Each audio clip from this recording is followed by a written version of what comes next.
Se sentir mieux au quotidien, c'est une chose que beaucoup de gens aimeraient vivre, aimeraient expérimenter, et parce que c'est tout à fait normal, évidemment. Nous sommes tous humains et nous avons tous envie de vivre une vie dans laquelle on est épanoui et où on est heureux. Alors bien sûr, la vie ne serait pas cool et heureuse justement, et ce serait pas bien s'il n'y avait pas des moments tristes. Mais aujourd'hui, on va voir deux pratiques que vous pouvez mettre en place dans votre quotidien afin d'améliorer quotidiennement votre santé mentale et donc de vous sentir mieux.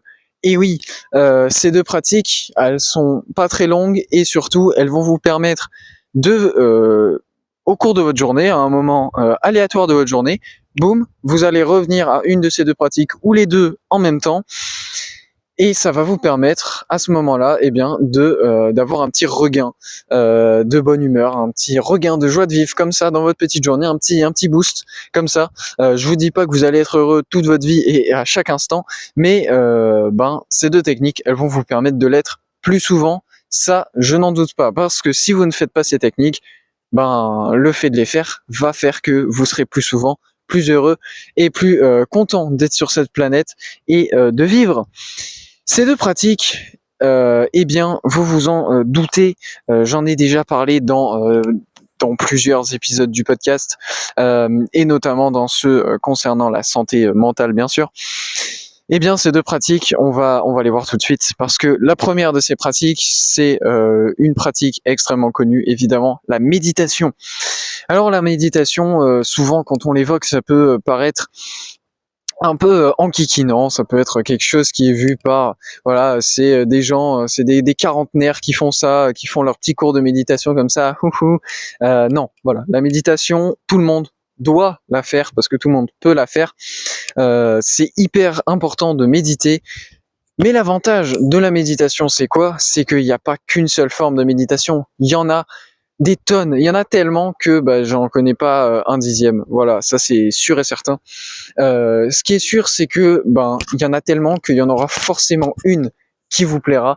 Voilà, je vous laisse peut-être aller vous perdre dans des tests, parce que comme d'habitude, tout est toujours pareil. Mes conseils sont toujours les mêmes. Testez, prenez le risque de tester une méthode de méditation. Voyez si ça vous plaît ou non, parce que l'avantage, c'est que si cette méthode ne vous plaît pas, vous savez qu'elle ne vous plaît pas, et donc vous ne la referez plus, et donc vous pouvez l'enlever de votre liste et en faire une autre, en tester une autre, et c'est comme ça qu'on arrive à en avoir une qui nous plaît et qui donc nous rend heureux et nous permet surtout, parce que l'avantage d'avoir une méthode de méditation qui nous plaît, c'est bien évidemment de la faire tous les jours. Voilà. L'avantage, c'est que si vous la faites tous les jours, évidemment, sur les 40 prochaines années de votre vie, ça va vous être grandement bénéfice. Croyez moi sur parole. Même si j'ai pas 40 ans d'expérience derrière moi, vous vous en doutez, à ma tête d'enfant. Mais ça, c'est ça, c'est à part ça. Bref, la méditation, vous pouvez donc, comme je l'ai dit, en faire de plusieurs formes. Déjà, il y a la méditation en mode introception, bref, vous avez compris. La méditation en se concentrant sur soi, sur l'intérieur, sur ses sensations. Généralement, pour faire ce genre de méditation, vous allez fermer vos yeux, parce que c'est tellement plus simple de ressentir les choses quand on a les yeux fermés. Donc généralement, vous allez fermer vos yeux, vous concentrer sur votre respiration, vous concentrer sur les sons que vous entendez, sur les choses que vous êtes en train de toucher là physiquement. Là, vous êtes assis par exemple quelque part, vous vous rendez compte que vos pieds touchent le sol, que votre fesse touche le sol, la chaise, que votre dos touche le dossier de votre chaise. Bref, vous vous rendez compte de toutes les choses que vous êtes en train de toucher. Vous vous rendez peut-être compte aussi même de la température autour de vous. Vous vous rendez compte que il y a un petit air frais qui passe, ou un petit air chaud qui passe sur votre peau, comme ça. Bref, en gros, l'interoception, comme vous voulez. Vous concentrez sur l'intérieur, sur vos sensations, sur un peu tout ce genre de choses. Et puis il y a les méditations où vous allez faire l'inverse, vous allez vous concentrer sur l'extérieur. Donc là, vous allez avoir les yeux ouverts, et par exemple, ça va être des méditations sur, vous allez notamment grandement utiliser votre vue, accompagné peut-être aussi de votre oui, mais globalement, voilà, ça va être aller regarder quelque chose au loin, se concentrer. Il peut y avoir même un petit mélange des deux méthodes, c'est-à-dire vous inspirez, vous expirez en vous concentrant sur l'arbre qui est juste devant, puis vous inspirez, vous expirez, et vous vous concentrez sur l'arbre qui est encore un peu plus loin, et puis ensuite vous regardez le bâtiment là-bas au fond, puis la montagne, puis l'autre montagne au fond, et puis vous revenez comme ça au fur et à mesure de vos cycles de méditation. Ça peut être une des techniques. Une autre technique aussi qui était beaucoup prônée par un grand maître de la méditation qui nous a malheureusement quittés, Thich Nhat Hanh, bien sûr, du village des pruniers d'ailleurs. N'hésitez pas, j'ai aucun lien avec eux, hein, mais n'hésitez pas à télécharger leur application du village des pruniers, parce qu'il y a plein de méditations et plein d'enseignements de Thich Nhat Hanh lui-même et d'autres d'ailleurs, d'autres moines bouddhistes. Donc Thich Nhat Hanh, lui, il prônait la marche méditative. Qu'est-ce qu'une marche méditative? C'est globalement se mettre dans la peau d'une tortue en tant qu'être humain, mais pour profiter de l'instant présent, parce que c'est ça qui est hyper important. C'est se reconcentrer sur le seul instant qu'on peut vraiment vivre. Le passé, il est passé, ça sert à rien d'y retourner. Le futur, bah il est pas encore arrivé, donc ça sert à rien d'y aller, parce qu'on peut pas y aller physiquement. On est là dans l'instant présent. Je suis là dans cette forêt, mes pieds sont en train de toucher le sol, je suis en train de bouger mes bras comme un débile, et en train de parler à mon téléphone. Bref. Ça, c'est mon instant présent. Oui, peut-être que dans le futur, je vais publier ces vidéos sur YouTube, je vais devoir faire le chapitrage, ce genre de choses. Certes, mais j'y suis pas encore. Ça sert à quoi d'y être? Là, je suis à cet instant-là, précis, debout là, comme ça, les pieds nus d'ailleurs. Alors, je peux pas vous le montrer parce que j'ai un peu mal à la hanche, donc je peux pas lever la jambe. J'ai petite chute à vélo, vous inquiétez pas, tout va bien. Mais globalement, voilà, la marche méditative, ça consiste à marcher hyper lentement, tellement lentement qu'en gros, vous allez prendre une inspiration, une expiration, et pendant ce temps, vous allez faire un seul pas. Donc c'est vraiment marcher très, très, très lentement, parce que évidemment, les inspirations et les expirations, vous allez les faire lentement, hein. Vous n'allez pas respirer hyper vite comme un gogol qui serait en train de courir un sprint. Donc vous allez évidemment marcher tranquillement, ce qui peut vous permettre de cette marche méditative de vous concentrer sur votre respiration premièrement, de vous concentrer sur le pas aussi, sur ce que ressent votre pied, ce que vous ressentez sous votre pied, voilà, que vous ressentez parfaitement le contact du pied avec votre corps, le mouvement de vos jambes qui vous font avancer tranquillement. Et puis ensuite, vous pouvez faire un autre exercice de marche méditative qui est tout simplement de marcher assez lentement, pas aussi lentement que ce que je vous ai dit, marcher un peu plus vite, mais de le faire par exemple, idéalement même, dans la nature, dans un parc ou dans une forêt, c'est encore mieux si vous pouvez y aller, mais un parc c'est déjà très bien. Marcher extrêmement lentement et juste profiter. Ne pas parler, simplement être conscient que vous êtes là, que vous êtes présent, en train de marcher, ou assis même sur un banc dans ce parc, ou assis par terre dans la forêt, et juste, vous sentez les odeurs de cet endroit, parce il y en a certainement. Sentez les odeurs, regardez la nature autour de vous, la beauté de cette nature. Moi j'adore regarder la nature, ça m'apaise, ça me fait du bien mentalement, je le sais. Voir, ne serait-ce que voilà, admirer les arbres en train de bouger, un peu de danser grâce à un petit air, grâce à un petit vent, et puis entendre la nature, entendre peut-être même le vent, ça peut être cool, mais bien sûr, entendre les animaux, c'est encore mieux, entendre les oiseaux notamment, moi c'est quelque chose qui m'apaise, c'est quelque chose qui me donne le sourire, et observer la nature globalement, ça me donne le sourire, ça me fait du bien, ça me permet de me reconnecter avec la nature, de me reconnecter avec moi-même et de me reconnecter avec l'instant présent. Et c'est ça qui est important. Et pourquoi est-ce que je suis pieds nus? Parce que je vous ai mentionné que je suis pieds nus. Parce que il faut être aussi en contact avec la terre, littéralement. Et il y a même plusieurs études, ou en tout cas plusieurs hypothèses qui ont été formulées. Je suis pas allé voir en détail les études, mais qui voudraient que, marcher pieds nus avec la terre, ça permet de relâcher, par exemple, tout ce qui va être peut-être le stress, l'anxiété et ce genre de choses, et même du coup de se nourrir un peu de la terre, de ce contact de la plante de votre pied nu sur de la terre, sur de l'herbe, etc. Voilà, il va y avoir un échange d'énergie entre la terre et vous qui va vous faire un bien fou, je peux vous assurer ça.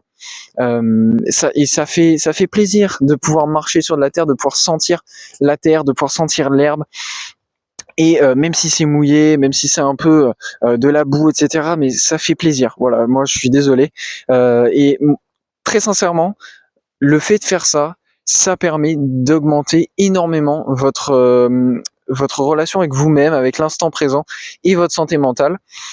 Et la méditation, donc, vous permet, en ne faisant que 10 minutes par jour, hein, moi c'est ce que je fais 10 minutes de méditation par jour. Alors en général, je me concentre sur ma respiration et sur mon corps, sur ce que j'entends, etc. Mais bref, je fais beaucoup plus d'intro et d'interoception que d'extéroception, mais ouais, bref.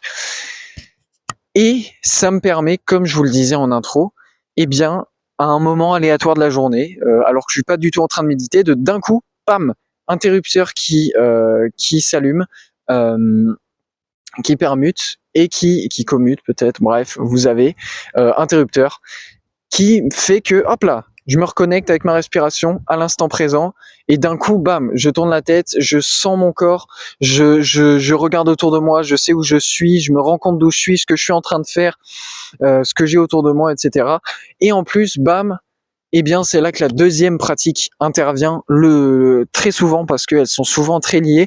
Elle intervient rarement pendant la méditation, en tout cas si elle est interoceptive, la méditation. Cette deuxième pratique, elle intervient plutôt avec la marche méditative, par exemple, où vous marchez un peu plus vite, mais c'est la gratitude. Voilà, la gratitude, c'est tout simplement d'être reconnaissant, d'être en vie, d'être reconnaissant de pouvoir marcher dans cette forêt où vous êtes actuellement. C'est d'être reconnaissant de pouvoir voir, ne serait-ce que ça, de pouvoir voir les arbres autour de vous, de pouvoir voir les couleurs, de pouvoir voir les formes, de pouvoir voir les choses bouger, les objets en mouvement. Ça peut être d'être reconnaissant d'avoir l'audition pour pouvoir entendre les oiseaux, bien sûr, d'entendre les autres animaux aussi, d'entendre tout simplement. Ça peut être d'être reconnaissant d'avoir le toucher, l'odorat, d'avoir tous vos sens. Ça peut être reconnaissant d'avoir le téléphone, l'ordinateur, la tablette avec lequel ou lesquels vous êtes en train de regarder cette vidéo et vous êtes en train de regarder et d'écouter d'autres podcasts, d'être reconnaissant d'avoir des écouteurs, d'être reconnaissant d'avoir un lit, d'être reconnaissant de vivre à un endroit où vous pouvez dormir au chaud en hiver, au frais en été, vous pouvez avoir un lit confortable toutes les nuits, en sécurité, bien chez vous, être reconnaissant d'avoir l'électricité, l'eau courante, être reconnaissant d'avoir toutes ces choses.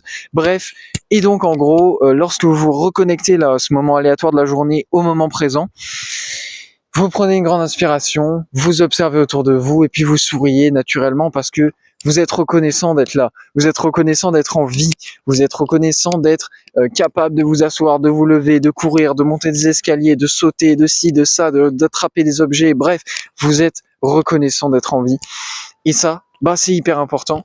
Il y a un épisode du podcast qui va arriver dans les prochains mois sur les meilleures pratiques de gratitude que vous pouvez faire, parce qu'il y a cette pratique là, mais en termes de gratitude, il y a aussi tout ce qui va être eh bien, le fait de tenir un journal de gratitude, donc c'est-à-dire d'écrire les choses pour lesquelles vous êtes reconnaissant, et ça peut aussi passer par simplement témoigner de la gratitude aux autres, voilà, à vos familles, à votre famille, à vos proches, à vos amis, etc. Parce que d'expérience, le simple fait de recevoir déjà de la gratitude, ça fait un bien fou. Et donc, généralement, si vous allez voir un proche, parler à un proche, etc., et que vous lui témoignez de la gratitude, bah généralement, il va aussi à un moment donné vous témoigner de la gratitude, il va peut-être vous rendre votre gratitude, s'il n'est pas trop déboussolé par votre acte, il vous rendra certainement sa gratitude. Et le fait de donner de la gratitude, mais aussi d'en recevoir, bah, ça fait un bien fou. Donc voilà, c'était les deux choses, les deux pratiques que je voulais partager avec vous aujourd'hui. Pratiques qui sont connues, mais qui sont pourtant trop négligées, trop souvent oubliées, qui sont trop souvent, eh bien, pas faites tout simplement par les gens. parce que notre attention elle est prise ailleurs, notre attention elle est prise sur les écrans notamment, et on perd trop de temps. Moi-même je perds trop de temps, voilà, sur les écrans, et ça m'agace un peu, alors que j'ai un environnement comme ça autour de moi. J'ai la chance de pouvoir vivre dans un pays dans lequel je peux me rendre dans des lieux comme ça. Bref, profitez de la vie, méditez, même si c'est que 5 minutes par jour, méditez tous les jours jusqu'à la fin de votre vie.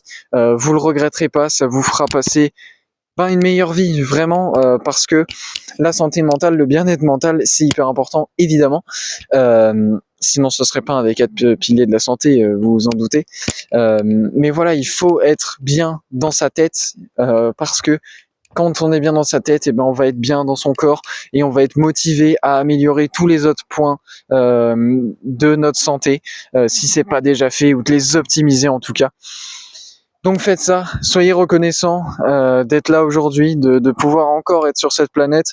Moi, j'ai aussi une pensée que tant que je suis toujours en vie sur cette planète, c'est que j'ai quelque chose à apporter au monde, et donc c'est positif. Voilà.